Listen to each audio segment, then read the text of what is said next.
ಎಲ್ಲರಿಗೂ ನಮಸ್ಕಾರಗಳು.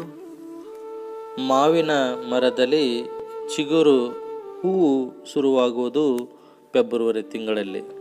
ಮುಂದೆ ಮಾವಿನ ಹೂವು ಮಿಡಿ ಕಾಯಾಗಿ ಬಲಿತು ಫಲ ಕೊಡುವುದು ಏಪ್ರಿಲ್ ತಿಂಗಳಲ್ಲಿ.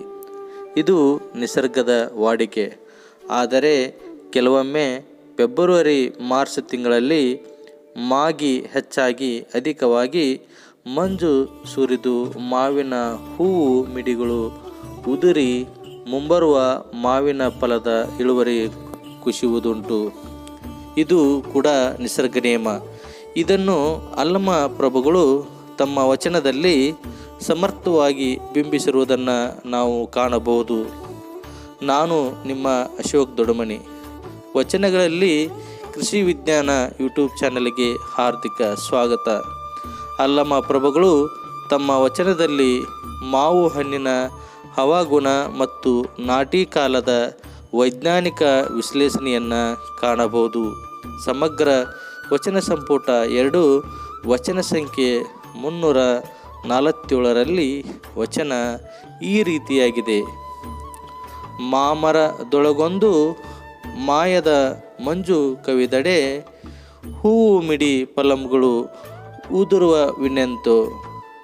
ಮಂಜಿನ ರಸವನ್ನುಂಡು ಫಲ ನಿಮಿರ್ದು ಬೆಳೆದಡೆ, ಆ ಫಲವ ನಾನು ಮುಟ್ಟೆನು ಕಾಣ ಗುಹೇಶ್ವರ. ಮಾಮರ ಅಂದರೆ ಮಾವಿನ ಮರ ಹಾಗೂ ನಿಮಿರ್ದು ಎಂದರೆ ಇಲ್ಲಿ ಹುಲಸಾಗಿ ಬೆಳೆಯುವುದು ಎಂಬ ಭಾವ. ಮಾವು ನಮ್ಮ ರಾಷ್ಟ್ರದ ಪ್ರಮುಖ ಹಣ್ಣು ಹಾಗೂ ವಾಣಿಜ್ಯ ಬೆಳೆಯಾಗಿದೆ. ಮಾವು ಬೆಳೆಯು ಉಷ್ಣವಲಯದ ಬೆಳೆಯಾಗಿದ್ದು ತೇವಾಂಶ ಹಾಗೂ ಒಣ ಹವೆಯಿಂದ ಕೂಡಿದ ಎರಡೂ ಸನ್ನಿವೇಶಗಳಿಗೂ ಸೂಕ್ತವಾಗಿದೆ. ಆದರೆ ಹೂವು ಬಿಡುವ ಸಮಯದಲ್ಲಿ ಮಳೆ ಹಾಗೂ ಮೋಡ ಕವಿದ ವಾತಾವರಣವಿದ್ದಲ್ಲಿ ಬೂದಿ ರೋಗ ಹಾಗೂ ಜಿಗಿ ಹುಳುವಿನ ಹಾವಳಿ ಹೆಚ್ಚು. ಜೂನ್ ಹಾಗೂ ಜುಲೈ ತಿಂಗಳುಗಳು ನಾಟಿ ಮಾಡಲು ಸೂಕ್ತವಾದಂತಹ ಸಮಯವಾಗಿದೆ. ಮಾಮರ ಅಂದರೆ ಮನುಷ್ಯ ಮತ್ತು ಮನಸ್ಸು. ಈ ಹೂವು ಮಿಡಿ ಅಂದರೆ ಆಸೆ, ದುಃಖ, ಆಕಾಂಕ್ಷೆಗಳು. ಮನುಷ್ಯನಿಗೆ ಈ ಲೋಕ ಹುಟ್ಟಿಸುವ ಮಹಾಜಾಲದ ಮಂಜು ಕವಿದಾಗ ಆಸೆ ಆಕಾಂಕ್ಷೆಗಳ ಬೆನ್ನತ್ತಿದ ಆತನ ಬದುಕು ಬರಡಾಗುತ್ತದೆ. ಚಿಗುರು ಹೂವು ಮಿಡಿ ಉದುರಿ ಹೋದ ಮಾಮರದಂತೆ. ಒಂದು ವೇಳೆ ಆ ಮಾಯೆಯನ್ನು ಮೆಟ್ಟಿ ನಿಂತು ಆಸೆ ಆಕಾಂಕ್ಷೆಗಳನ್ನು ನೀಗಿಸಿಕೊಳ್ಳುವುದೇ ಬದುಕು ಎಂದು ಬದುಕುವ ಸ್ವೀಕಾರಾರ್ಹ ವ್ಯಕ್ತಿಯಲ್ಲ ಎನ್ನುವುದು ಅಲ್ಲಮನ ಭಾವವಾಗಿದೆ. ಶರಣನದು ಮಾಯೆಯ ಮಂಜಿನ ರಸವನ್ನುಂಡು ಬದುಕುವ ವ್ಯಕ್ತಿತ್ವವಲ್ಲ. ಮೈತುಂಬ ಹೂವು ಬಿಟ್ಟು ಕೋಗಿಲೆಯ ಇಂಚರಕ್ಕೆ ಕಾರಣವಾದ ಮಾವು ಜೇನುಗಳ ಮುತ್ತು ಮಧುಚಂದ್ರದ ಮಾಯೆಯೇ ಮಂಜಿಗೆ ಉದುರಿ ಮಾಯವಾಗುವುದು.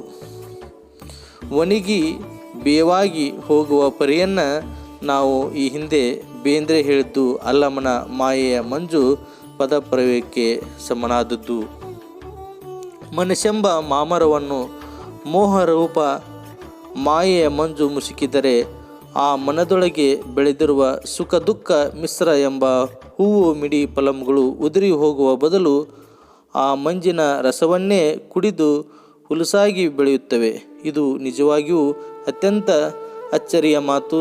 ಹೀಗೆ ಆ ಮೋಹದ ರಸವನ್ನುಂಡು ಬೆಳೆದ ಫಲಗಳನ್ನು ಶರಣನು ಸ್ಪರ್ಶಿಸುವುದೇ ಇಲ್ಲ. ಆತ ಮೋಹದ ಮಂಜು ಇಲ್ಲದವ, ಮನದ ವಿಕಾರಗಳನ್ನು ಅಳಿದವ. ಅವನ ಮನಸ್ಸು ಶಾಂತ, ಅದರ ಫಲವೇ ಶಿವಾನುಭೂತಿ. ಶರಣ ಆ ಅನುಭೂತಿಯ ಸವಿಯನ್ನು ಸವಿದು ಆನಂದಿಸುತ್ತಾನೆ. ಒಟ್ಟಾರೆಯಾಗಿ ನಾವು ಸಾಮಾನ್ಯವಾಗಿ ಹೂವು ಮಿಡಿ ಹಣ್ಣುಗಳುಳ್ಳ ಮಾವಿನ ಮರವನ್ನು ಮಂಜು ಮುಸುಕಿದರೆ ಆ ಹೂವು ಮಿಡಿ ಹಣ್ಣುಗಳು ಉದುರುತ್ತವೆ. ಆದರೆ ಇಲ್ಲೊಂದು ಮಾಮರ, ಇದು ಮನಸ್ಸು ಬೃಹತ್ತಾಗಿ ಬೆಳೆದಿದೆ. ಸುಖ ದುಃಖ ಲಾಲಸೆ ವಿವಿಧ ವಿಷಯಾನುಭವ ಮುಂತಾದವುಗಳು ಈ ಮಾಮರದೊಳಗೆ ಬೆಳೆದ ಹೂವು ಮಿಡಿ ಹಣ್ಣುಗಳು ಮೋಹವೆಂಬ ಮಾಯಾ ಮಂಜು ಈ ಮಾಮರವನ್ನು ಆವರಿಸುತ್ತದೆ. ಅಚ್ಚರಿಯ ಮಾತೆಂದರೆ ಆ ಹೂವು ಮಿಡಿ ಹಣ್ಣುಗಳು ಉದುರಿ ಬೀಳುವ ಬದಲು ಆ ಮೋಹ ಮಂಜಿನ ರಸವನ್ನೇ ಕುಡಿದು ಸಮೃದ್ಧವಾಗಿ ಬೆಳೆಯುತ್ತವೆ. ಮೋಹ ರಸವನ್ನುಂಡು ಉಲಸಾಗಿ ಬೆಳೆದ ಆ ಸಂಸಾರಿಕ ಫಲಗಳನ್ನು ಶರಣನು ಸ್ಪರ್ಶಿಸುವುದಿಲ್ಲ ಕೂಡ. ಅವನದು ನಿರ್ಮಾಯ ಸ್ಥಿತಿ. ಅವನೊಳಗಿಲ್ಲ ವಿಷಯರಾಗ, ಇರುವುದೆಲ್ಲ ಲಿಂಗರತಿ, ಲಿಂಗಾನುಭೂತಿ, ಲಿಂಗ ಸಾಮರಸ್ಯದಿಂದ ಉಂಟಾಗುವ ದಿವ್ಯಾನಂದ ಎಂದು ಅಲ್ಲಂಪ್ರಭ ಇಲ್ಲಿ ವಿಶ್ಲೇಷಣೆ ಮಾಡುತ್ತಾರೆ. ಈ ವಿಡಿಯೋ ನಿಮಗೆ ಇಷ್ಟವಾಗಿದ್ದರೆ ಲೈಕ್ ಮಾಡಿ, ಕಮೆಂಟ್ಸ್ ಹಾಕಿ ಹಾಗೂ ರೈತರಿಗೆ ಶೇರ್ ಮಾಡಿ. ನಮ್ಮ ಚಾನಲ್ ಸಬ್ಸ್ಕ್ರೈಬ್ ಮಾಡಿಕೊಳ್ಳಿ. ಮುಂದೆ ಮತ್ತೊಂದು ಕೃಷಿ ವಚನದೊಂದಿಗೆ ಮತ್ತೆ ಬರುತ್ತೇನೆ. ಧನ್ಯವಾದಗಳೊಂದಿಗೆ ಎಲ್ಲರಿಗೂ ಧನ್ಯವಾದಗಳು.